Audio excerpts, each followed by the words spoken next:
আসসালামু আলাইকুম ভিউয়ার্স, কেমন আছেন আপনারা সবাই? আলহামদুলিল্লাহ আমি ভালো আছি। সবাইকে জুম্মা মোবারক। আজকে অথেন্টিক বিরিয়ানি রেসিপি নিয়ে চলে আসলাম। বিরিয়ানি খেতে সবাই পছন্দ করে, সবাই অনেক মজা করে বিরিয়ানি রান্না করতে পারে।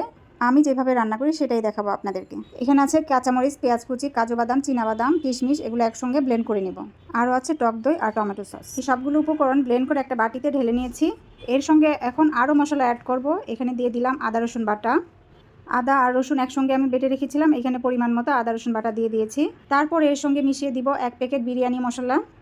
আজকে আমার হাতে বানানো মশলাটা নাই, এই জন্য আজকে বিরিয়ানির মশলাটা কিনে নিয়ে আসছি। তারপর দিব এখানে ভিনেগার বোতলের মুখা দিয়ে 2 মুখা ভিনেগার দিব। ভিনেগার এটা আপনারা দিলেও পারেন, না দিলেও পারেন, কিন্তু আমি দেই। ভিনেগার দিলে মাংসগুলো একদম সুন্দর টাইট হয়ে যায়। টাইট বলতে এক শক্ত শক্ত হয়ে থাকে। তারপর দিয়েছি পরিমাণ মতো লবণ। তারপর দিয়ে দিলাম 3 চা চামচ গুঁড়া দুধ। তারপর দিয়ে দিচ্ছি টমেটো সস 2 টেবিল চামচ দিয়েছি এখানে। তারপর দিয়ে দিলাম এখানে টক দই এখানে দিয়েছি 1 কাপের চাইতে একটু কম, কারণ টক দইটা পরে আবার মাংসের সঙ্গেও মেশাবো আমি।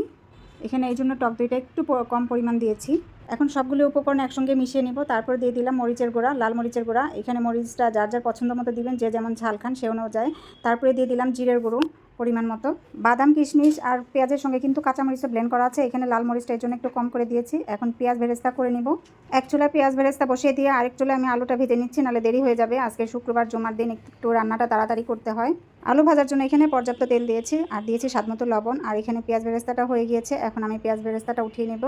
আর কিছু অংশ তেলের মধ্যে রেখে দিব। এই তেলের মধ্যেই যে আমি মশলাটা তৈরি করে রেখেছিলাম, এখান থেকে আমি অর্ধেকের বেশি মশলাটা দিয়ে দিব। এই মশলাটা ভালোভাবে কষিয়ে নেব। এই মশলাটা দিয়ে আমি প্রথমে মাংসটা রান্না করব আর কিছু অংশ রেখে দেবো পোলাওটা দেওয়ার জন্য।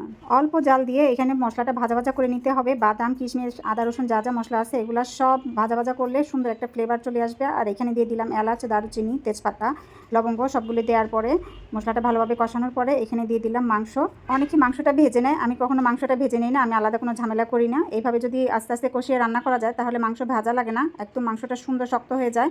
আর এই রান্নাটা শিখেছি আমার বড় ভাইয়ের কাছ থেকে। আমার বড় ভাইয়ের বিরিয়ানির দোকান আছে। এইভাবে রান্না করলে বিরিয়ানি অনেক মজা হয়। আমার ভাই বলেছিল যেই মশলাটা দিয়ে মাংস কষাবা সেই মশলাটা দিয়েই পোলাওয়ের চালটা কষাবা। পোলাওয়ের চালের ভিতরে মশলার যে একটা স্বাদ আছে সেটা ঢুকে যায়।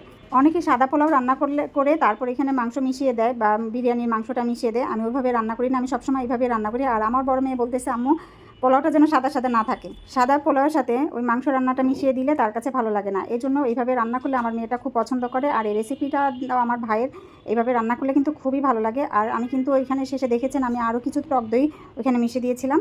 এই যে পোলাওটা প্রায় হয়ে গিয়েছে, এখানে আমি মাংসগুলো এখানে ঢেলে দিয়েছি। আর এখানে দিয়ে দিলাম কেওড়া জল, গোলাপ জল আর ঘি। শেষে এটা দিয়ে আমি নেড়ে চেড়ে তারপর আমি ঢাকনা দিয়ে ঢেকে রেখে দেবো। মাংসটা যখন রান্না শেষের দিকে তখন ভেজে রাখা আলুগুলো কিন্তু আমি মিশিয়ে দিয়েছিলাম।